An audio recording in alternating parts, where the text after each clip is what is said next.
Hey friends! Today marks 2 glorious years on YouTube. There's a lot that goes into the process every single week: planning, scripting, editing, posting on social media, and so I'm going to talk about the process and kind of what's changed over the past 2 years. First up is schedule. What you're watching right now is long form content, but the Instagram Reels, the TikToks, the YouTube Shorts are short form content, and I have recently been getting into that. I used to produce these long form content videos every single week, but now I've switched to every other week. On my off week, I still have videos coming out, but there's short form content which requires a lot less editing. This has allowed me to have more of a life, especially after the pandemic restrictions have eased up and I can visit with family and friends more. Because I'm doing less of these long form videos, I now have a backlog of ideas. I just haven't dedicated the time and energy yet into making them a reality. I don't want all of the information in this video to be the same as in last year's 1 year on YouTube overview, so I'm going to skip over a few things. But Sunday, Monday, and Tuesday evenings, Austin is usually busy playing games, so I like to use that time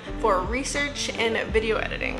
I still have a day job, but if anyone asks, I'm much more comfortable saying that I'm a content creator first with a 40-hour-a-week side hustle instead of the other way around. Creating content and essentially scrapbooking my journey is one of my many passions, and this is one of the ways that I can express that. As small as this channel is, I do strangely enough get the occasional hate comment.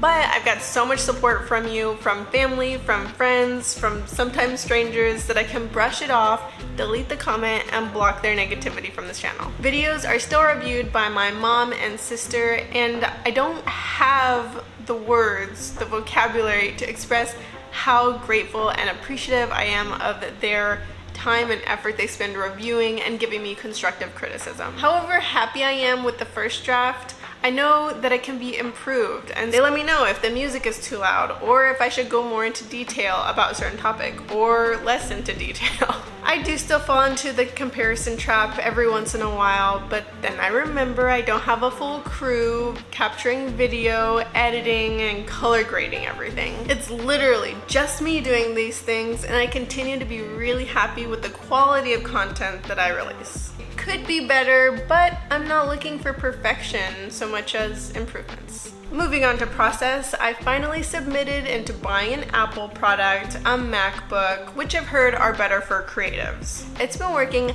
fabulously. It's light, it's powerful, and I don't get any more blue screens about failed video exports. That was really annoying. As far as scripting is concerned, I used to write out every single word I was going to say throughout the video. Not only is it time consuming, but I'm a little bit of a fast talker, which means that 3 pages written is equivalent to about a minute talking. More recently, I've been making a bit of an outline, noting if there's anything specific that I want to make sure to talk about so that I don't forget, and then just winging it from there, which is actually something that I never thought I would do. Go me.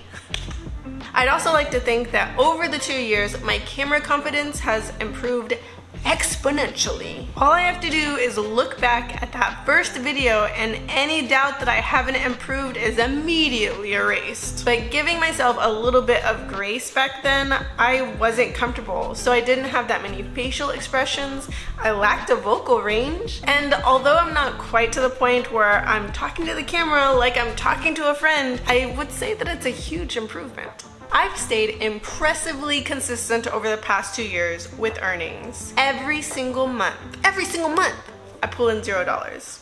I'm like a machine, y'all. A machine. On YouTube, in order to monetize your channel with AdSense, it needs to have at least 4,000 watch hours and 1,000 subscribers, which I still don't have yet. However, I am super proud just about the upward trajectory in subscribers. I mean, literally everyone starts at 0, right? So after a year, I was at 185, and after 2, 430. What can't we do together? I appreciate y'all, but I have absolutely no idea who would be interested in what I have to say, especially because my content is still kind of all over the place. This is exactly what happens when a person has a lot of interest. I mean, how can I talk about just one thing? It's not gonna happen.